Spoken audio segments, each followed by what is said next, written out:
You're not building employees, you're building owners. And that distinction is really important. And I'm not talking equity here. By all means, you, the owner, keep 100% of the equity. I'm not asking for you to give away equity at all. But I do want you to give away ownership. So drip, drip, drip. Lots of small little drips will give you much more faster and deeper transfer of knowledge than just pouring the whole bucket out all at once. Maui Mastermind presents the Business Coach Podcast, answering your questions and providing real actionable insights for building a better, stronger, more profitable business without sacrificing your time, life, or freedom anymore.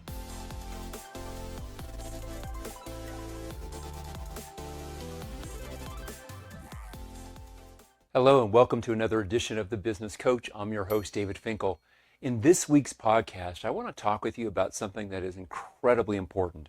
The idea about, are you really building employees or are you building owners in your business? And we'll talk about that. Where it came from, it was sparked with the conversation. I was teaching a workshop for about 100 of our business coaching clients. And in this workshop, one of the questions that came up was around about how do we get our employees engaged with profitability? And the story came out something along the lines of, David, I've got team members who, they check the boxes sometimes, right? They will do what I've asked them to do, but they're not really paying attention for, is the thing that I've asked them to do working to get the result that we want to get? It's almost like that they say to me, David, the employee just lost their common sense. Like if the goal or the outcome for it was a certain outcome, but it's clear that the steps are not leading to that outcome. If it were me, David, I would know that I would need to adjust. I would need to reconfigure. I would need to regroup. I would need to do something different. But my employees just seem to say, well, it's not my fault. I check the boxes. And that mentality of check the box is fairly pervasive in a lot of small and mid-sized company cultures. Now, it's probably even more rampant in large company cultures, but I don't tend to work with billion-dollar companies. We tend to focus in the companies that we're building or in the business is what we coach. They tend to be businesses anywhere from the $1 to $100 million range, kind of that small, the more successful the small business size into the mid-cap companies range. So as we were talking about this, I want to share what I shared with my clients. And if you were my coaching client and I was sharing with you what do we need to do in that situation, I would say this: you're not building employees. You're building owners. And that distinction is really important. And I'm not talking equity here. By all means, you, the owner, keep 100% of the equity. I'm not asking for you to give away equity at all. But I do want you to give away ownership. And I want to talk about that as a difference here. So most people, what they do is they task their team. Hey, you're responsible with this task, this task, this task. And if you could almost think about it as a parent who's going, tisk, tisk, tisk, tisk, tisk. It's such a demotivating, dehumanizing, belittling, condescending way of running a business, of interacting with anybody. Task, task, task, task, task. The difference is when you give ownership. Giving ownership says you're responsible for an outcome. You're responsible for not just the task, but to make sure that the task actually leads to a result. And that's the key difference. Is the task going to actually lead to the result that we're wanting to have here? If the answer is not yes, you as the owner of this responsibility, of this function, are now the one who's going to figure out what's going on. Now, you will not have all your team members, all your employees be owners. It just won't work that way. That's not realistic to think that. But certainly more of your key people can be owners, not just employees. So when I talk with an employee and I'm giving them tasks, I say, hey, Jonathan, you do X, you do Y. I'm very direct. I tell them, here's what I want from you. Here's when I want it by. And it tends to be more process driven, right? It tends to be more situations where check the box. Actually, we have a formula that if they do check the box reasonably well, we know will work. Ownership is a bit different. When I'm delegating ownership, it sounds differently. Hey, Jonathan, I'm wanting you to do X and Y. And the reason why this matters is because of this. I give them the why. And if you notice that it's not working in some fashion, or it seems to be that you're doing all the steps that you should be doing, but Jonathan, you don't think it's going to lead to the result that we're trying to get as I've just described it to you, here's what I want you to do. First and foremost, be a business person. Put on your business hat and make whatever adjustments that you think are reasonably necessary. If they're large adjustments, come talk with me, or if they have a different manager, go talk with Sylvia and run these suggested changes through with her or with me first, right? So giving ownership doesn't mean it's an either or, it's not a binary light switch. It's more of a dimmer or a rheostat, right? I can amp it up or amp it down, like the volume control on my stereo. I don't turn it from 1 to 10. I turn it from 1 to 2, from 2 to 3, from 3 to 5, from 5 to 7, and I can go back and forth with that. So I'm going to give ownership. And why ownership matters so much is because now this person is responsible for three things. Number one, they're responsible for an actual result. Number two, they're responsible if things don't look like they're going to lead to that result. They're responsible to say something, to raise the red flag. Say, hey, there's an alert going on here. We need to do something different. And third, they're responsible, they own taking the steps that they know to do. So if they see that we're not going to trend toward the result, and they see that early on, they need to put on their business hat and say, well, what adjustments should we make? If those are reasonable adjustments within their bands of authority, they should make those adjustments. And I would ask you to ask them to let you know what's going on and however you like to be informed about that. And I'll give an example for it.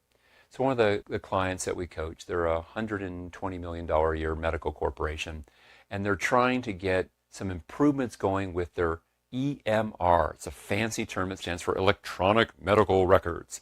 It's basically when you go to a doctor's office and you see your doctor and she's typing away on a keyboard with a mouse there, checking different boxes. She's basically putting your records in to that electronic health system. And that EMR is important not just for making sure that patients get great health care, but also the backbone of the information and billing and other types of tracking that goes on in a medical practice all happens through that EMR when they're designed well and used properly. Well, in this $120 million plus medical corporation, they were having some real challenges with how their staff was actually using their EMR, so that some of the financial information that they should have easily been able to pull from their electronic medical records, they just couldn't do that. And so there were two people tasked with fixing the problem. And I was having a conversation actually with their CFO for this company, and he gave them the responsibility to do that. But if you look, remember I talked about that light switch, that it's not on or off, but it's actually more of a dimmer. He gave them total carte blanche and said, I'll be checking with them in a month or two. I said, well, do they have a track record where they've shown or demonstrated that they know how to do this particular challenge? Have they fixed something else in the EMR, including getting your nurses and providers to use the EMR correctly? Have they ever done that before in some fashion for you, or you've seen them have a track record in past jobs? Well, no, I haven't, but they're bright people. Got it. So they're smart, capable people, but it's a function that they've never done before. So if I look at them on, we'll call it the capability spectrum, that's what we use, the term we use with our coaching clients. On a scale of 1 to 10, we couldn't put them at an 8, 9, or a 10. A capability spectrum is not about potential, it's about demonstrated abilities. What have they shown in their track record? Ideally for your company, but certainly for prior places that they've worked. If they've never done it before, but they're highly skilled, they're not going to be 8, 9, or a 10 on that spectrum. There might be a 5, 6, or 7, but they can't be an 8, 9, or 10 if they don't have a track record yet, no matter how capable they are for something that's fairly consequential like this. And I said, look, hearing that, you want to delegate ownership, wonderful. But you can't delegate ownership to them at a 9 or a 10 level. You're going to have to delegate ownership at them at a 5, 6, or a 7 level, which means you need to shrink the units of accountability to check in along the way. First and foremost, let's have them put together what's their plan for how they're going to fix the behavioral issues with the EMR and how they're going to make that work at all the different medical sites that we have across our city. Okay, so then I can look at their plan, and I can ask the question, is their plan likely to lead to the result that we want? If you feel strongly it's a great plan, they pass that checkpoint and say, great, now they can move on, and you'll create a structured way that they can share updates with you as they go. And at what points, if things seem to be going out of bounds either really well or really not well, should they raise the flag and say, hey, pay attention, I need a little bit of your attention, David, as a person who's my manager. If the plan that they give you doesn't seem like it's going to lead to the result, I'd rather you find that out after they've worked a week or two on it, before they spend a month or two trying to get the result, but their plan was off and you could have told them that from the very beginning. So depending where someone is in that capability spectrum, you're going to give more room or less room. You're going to manage closer or looser depending on that. But I can still give ownership. Now here's one more comment about giving ownership based on the capability spectrum. If they're not at least a 5 or higher on a capability spectrum, and if the stakes for this particular responsibility that you're giving to them are medium or higher, you cannot delegate ownership to someone who's a 1 to 4 on the capability spectrum. If they're a 1 to 4 on the capability spectrum, there's any consequentialness about the responsibility, you've got to manage directly. We call that tasking. You do, because they're not ready to own something. Somewhere around the 5, 6, or 7, they're more ready to own a functional responsibility. But at a 5, 6, and even in a 7, especially as the stakes or consequences of it going right or wrong become more important, you're going to have to manage closer. You're going to need more points of supervision, more points of accountability, shrinking those units of accountability. Hey, what's the plan that you're going to have to make this implementation? Why don't you take the next week, work on that, put your thoughts together, get it to me in a summary. I'll review that, and then in 1 week from today, in our one-to-one follow-up, you and I will go through that plan. The plan's great. Wonderful. They're telling you that maybe they're not a 5, maybe they're a 6. They're not a 6, maybe they're a 7, right? They're giving you information about their capability. And then you have to ask, well, what kind of follow-up information do you want? If it's lower stakes, you might just want, hey, if it ever goes out of these bands of result, I want to hear about it. But as long as we stay within these bands of results, I don't need to have you follow back up. As soon as the stakes become higher, now you probably on a larger project like this are going to want some kind of follow-on from them, like, hey, on a weekly basis, I want an update on where the project stands. Where are we likely going to, what are our victories? Where are we on task and on target for? And where are we off? Are there any elements that say the timeline's going to slip? Our goal is that over the course of the next 90 days, 3 months, that we're going to get this result, which looks like, 90% of our providers and nursing staff are using the EMR and this function properly. We'll know that that's working because the reports that we're pulling, this report and this report, are coming out with an accurate result, right? So we give a clear criteria of success when we hand it off. But if it's a larger project, I'm probably going to want to know weekly for someone who's a 5, 6, or a 7. And early on, I might need to be checking in with them every couple days even to make sure that they get off to the right track. As I get information that shows that they are more and more capable, I can extend those units of accountability biweekly. At some point, if I have someone who's an 8, 9, or a 10, depending on how consequential this is, I might be able to go for a whole month before I check in about that, depending on the stakes. The bigger the stakes, the more you need to check in earlier on with that part just to make sure that there's a second set of eyes and some accountability. So when you think about delegating ownership, building owners, not just employees, we do need to make sure that we use some rationality to say, is the business protected? We talk about protecting the business by talking about this thing called business controls, controls with an S. Now, a business control is when the business has a specialized system, certain type of reporting, a certain check-in process, a certain KPI or key performance indicator that would let the business know that the right thing happened the right way. We have internal controls, for example, every time that we hand off to somebody who's going to be a task, and we say, hey, use the tool, follow the checklist, use the system, follow the process. Those types of systems and processes are, in fact, the controls that make sure somebody's doing task is likelier to do it the right way.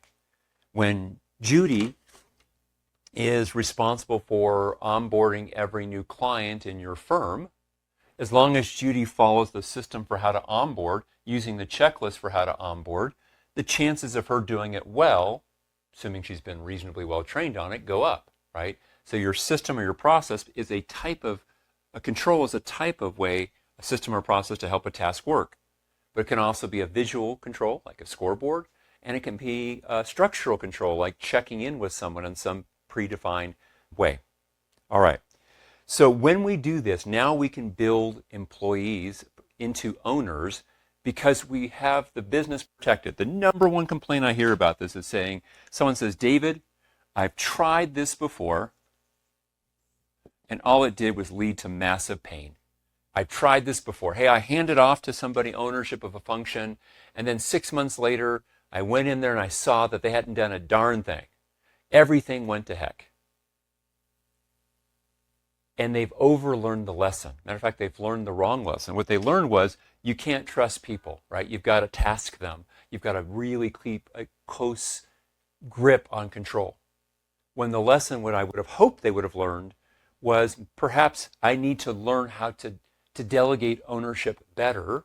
I need to get smarter as a manager and a leader about who I can task and who I can delegate ownership to.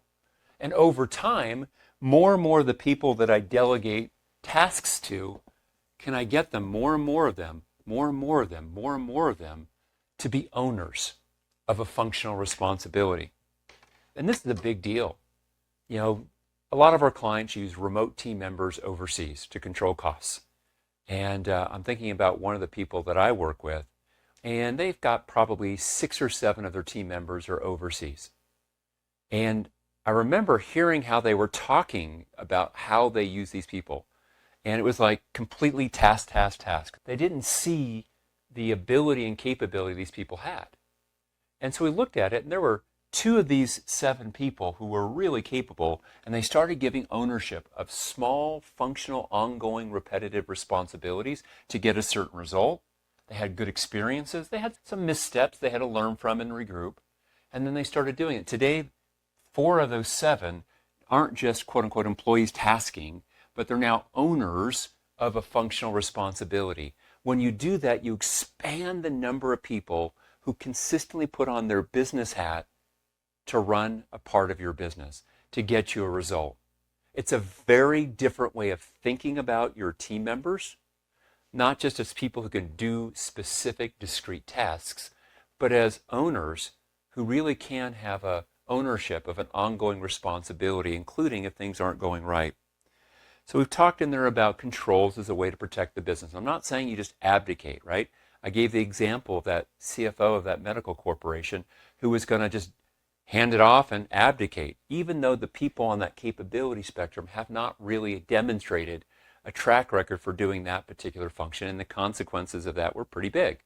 He really needed to manage tighter than that part. I want to talk about one more element of building owners that's incredibly important. For you to build owners requires that you have some reasonable way of aligning efforts in the company.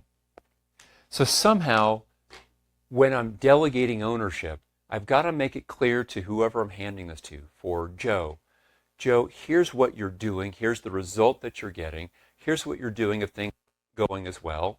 You handle it as best you can. Or if it gets even worse than that, you immediately or quickly or timely tell Susie, your manager, or tell me about it if I'm your manager. But I also need Joe to see what the priorities are, what the things that make the business work. And this is the last area that I want to talk about. So if I want to delegate ownership to a team member, I've got to align all my team over that are the ones that are owners of their responsibilities to what actually works in the business. So ownership has a certain body of, I'll call it a certain body of knowledge. And this certain body of knowledge that they have has probably taken you years owning the business to get good at. And I'll give an example for it. So let's go back to our CFO that I was giving in our example before. It might have taken him 5 years to really know what makes his medical corporation, that he's the financial brain behind work, how they control costs, what are the biggest leverage points for profitability, what are the most important strategic things to understand about the different revenue lines that they have. And so he might have this big pool of knowledge that would be impossible to give that all in one fell swoop. It took him years in the business to learn, plus another decade or more in other businesses to learn. Same thing happens with the owner. But how can you take pieces of that so that as you go, you can share along the way 1, 2, or 3 kind of insights with the person you're delegating to or the person you're working with? For example, if I had a construction company and I'm working with my 3 field supervisors for my 3 separate crews that are out there doing work in our construction business, and we're having a challenge where we're having lots of rework happen, where the construction work is going not to the quality to satisfy our customer, and so we're having to send people back out, crews or partial people crews, to go back out to fix problems that should have been preempted to begin with. So I don't want to just tell people and saying, hey, watch out for the rework, quality matters.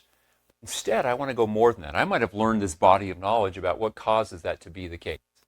Now I'm going to make this up here right now in our example, and I'm smiling as I say this because I'm probably the world's least handy person. In our household, Heather does all the repair work that we actually don't hire a contractor or a handyman or someone from the outside to do. And she's the one that interfaces with them because number one, I don't really have a great interest in it. Number two, I purposely allow myself to be ignorant in that area. In our marriage, our partnership, she's been more than happy to take that one. I'll take the other stuff. Like I'll take care of all of our tax compliance for our entities and for our household. I don't mind that. I actually find it interesting. She glazes over, but repairing stuff, okay. Now, why do I say that? Because I'm going to make up what I'm going to tell the supervisor as if it comes from this body of knowledge to give the example here.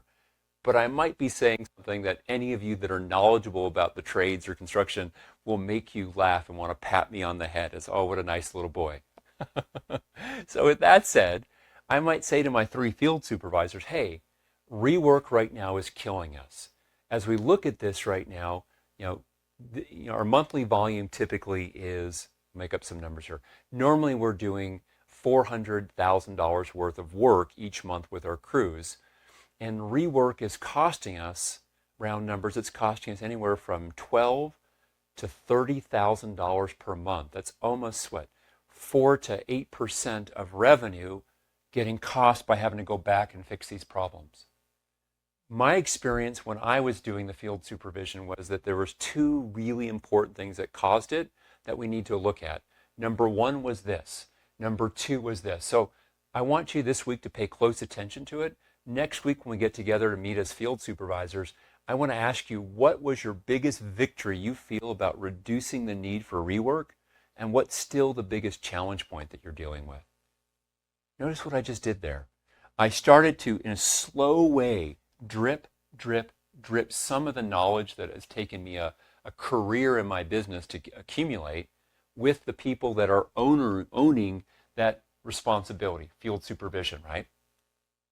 And at the same time, I engage them saying, I want your ideas. Next time we get together in 1 week or in 2 weeks, I want you to come with what's one of your biggest victories or 2 of your biggest victories in controlling this issue of rework. And what's the one challenge you're still really facing or dealing with that's making it tougher, more intransigent to fix. This is you slowly transferring the knowledge that you have. And again, the key part with this is we want to drip this knowledge, not drown the person. I can't sit down, and a lot of my ambitious coaching clients want to do this, right? They say, David, well, if dripping works, let me sit them in for a 1-day in-service. And over 6 hours, I will share with them 15 years running this part of the business, what it's taught me. I'll share with them in one fell swoop. It just doesn't work. They need time to absorb it. So drip, drip, drip. Lots of small little drips will give you much more faster and deeper transfer of knowledge than just pouring the whole bucket out all at once. Pay attention to who you're pouring it out to.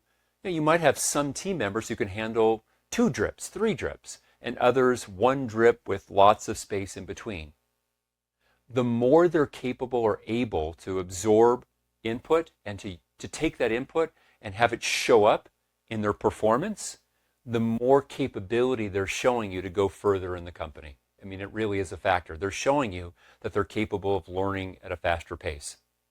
But both are going to matter. Some of your most reliable people are going to change slowly, integrate slowly with what you're sharing, but they still can be incredibly valuable. So stepping back, what's the most important takeaway here? As your business coach, here's my coaching to you. Number one, in your business, I want you to ask an honest question. Are you consistently delegating tasks? Or at least on a regular occasion, are you delegating ownership of a functional or ongoing responsibility? Second coaching question. When you look at delegating ownership, what's hurt you in the past? And what's been your response to that? Did you overlearn the lesson and say, hey, this delegating ownership stuff, David, doesn't work. They're employees, task, task, task. Or did you say, maybe it was how I delegated and how I led. And if I can develop some of those skills to hand off better, then in fact, it was my contribution that made this not work. So I need to up my game so that when I hand off ownership and I build these owners, it makes a difference. The final coaching point I have for you is to start with one or two of your key people. One or two of them, just start there. How can you help them look at the business or their area of the business as an owner, not just as an employee, as an owner? And that's going to mean that sharing of knowledge. Sometimes it means that you're going to have to share information. But you can do this in small little bites and observe how they respond to that. If they respond poorly, you probably have a person that is going to be a task employee, and you're going to probably have them play a more circumscribed role, a role that's more defined and less expansive. If they show that they can take this, use this for the business's best interest, you're probably going to give them a little bit more, and their role and their impact is going to expand. And that's how you grow owners, not employees. It's a different framework, but this is what allows you to grow from that owner-reliant company into a truly owner-independent firm in the world. I wish you every success as you do this in your company, and thank you for joining me this week on The Business Coach.